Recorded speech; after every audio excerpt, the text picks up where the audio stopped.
Hey everybody, it's Jason Blaha here, and today I want to talk to you guys a little bit about weightlifting, fitness, and mental health. So let me put on my +5 out of wood and smithing, work on skilling up my crafting a little bit, and let's talk about this. This was sparked by a subscriber asking a question in the Q&A thread from this weekend, and I decided to make it into its own video rather than try to give a little 3-minute answer in a Q&A with 10 or 15 other questions. No point in doing that.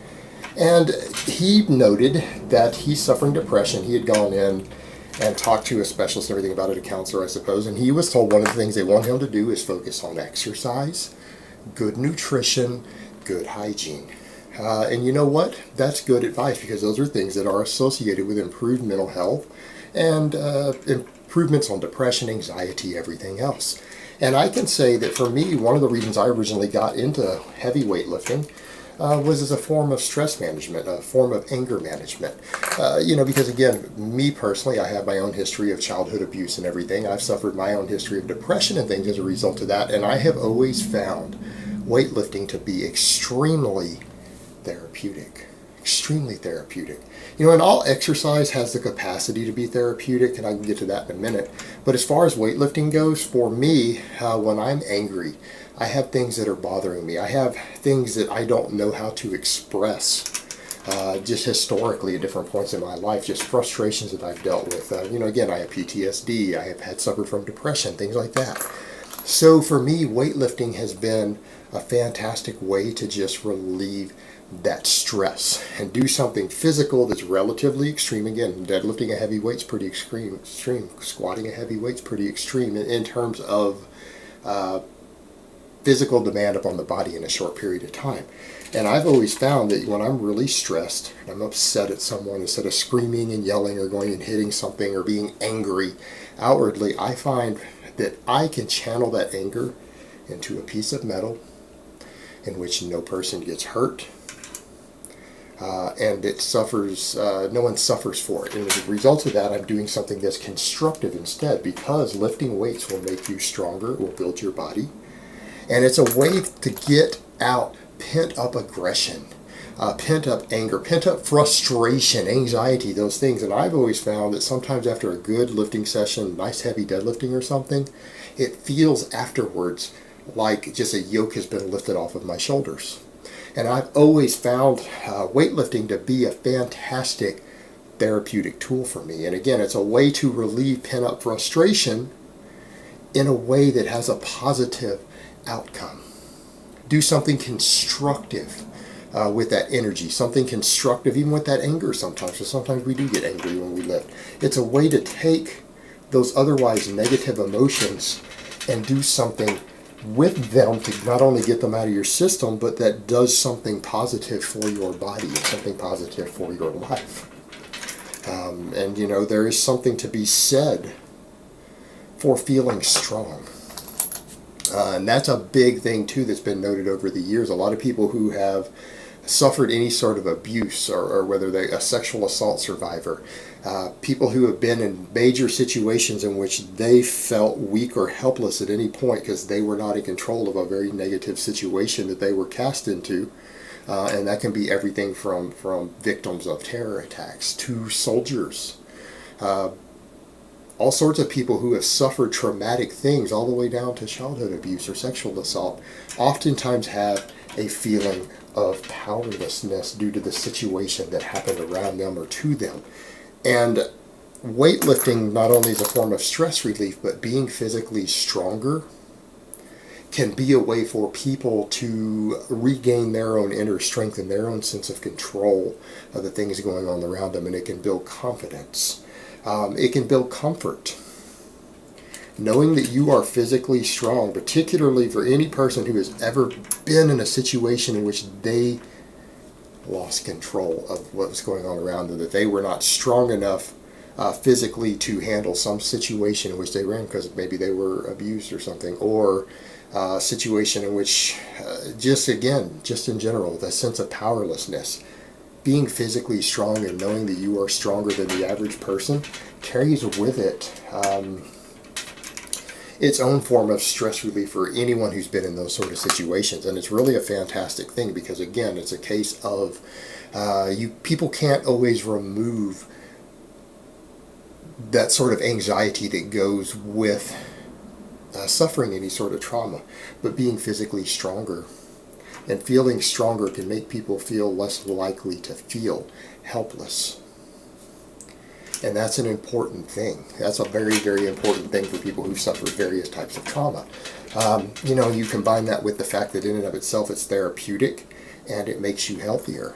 And let's go over to the nutrition aspects of it and the overall fitness aspects of it. What do we know that exercise does in general? It releases endorphins. It releases a happy hormone. Exercising in general can help with depression because a lot of depression isn't entirely outwardly induced. It's not always your life circumstances that completely cause depression, because there are tons of people who are in the same life circumstances someone else is in and they don't get depression. It's chemical in nature to a large extent. It has to do with brain chemistry. Exercise can help reverse that.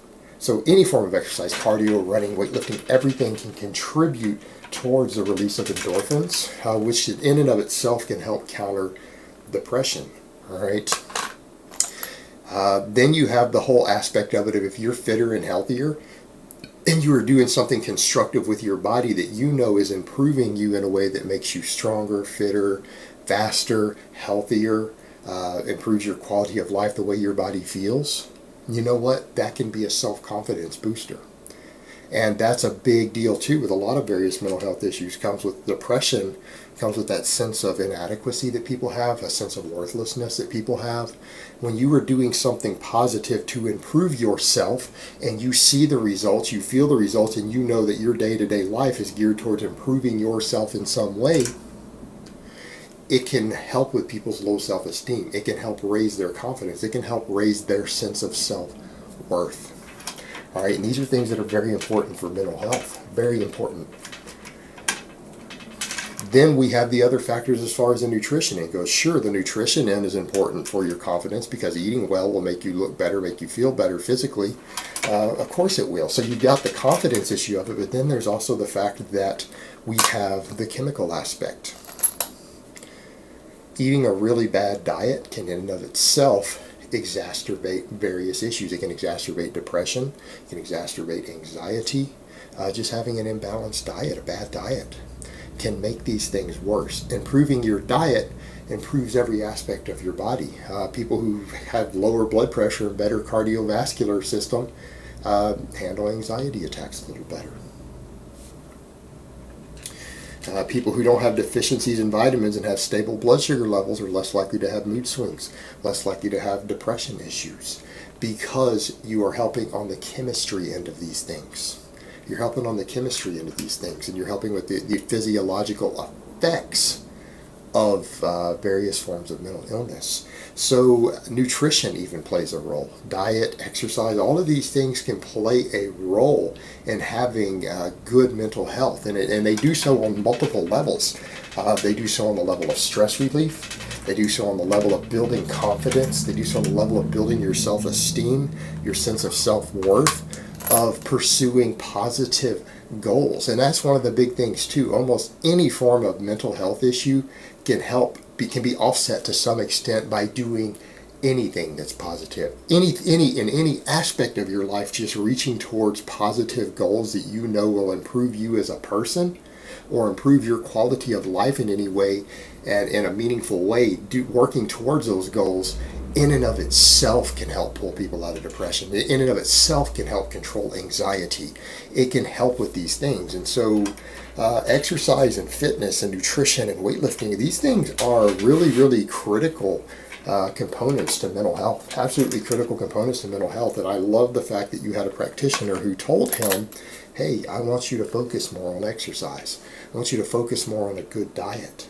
Should have even focused more on your hygiene, because again, these are things that help you on multiple levels for people who are struggling with anything from depression to PTSD. Is doing something positive with your life that improves you physically, improves your health, and when your physical health improves, your outward appearance improves, your mental health can improve with it due to multiple different factors involved.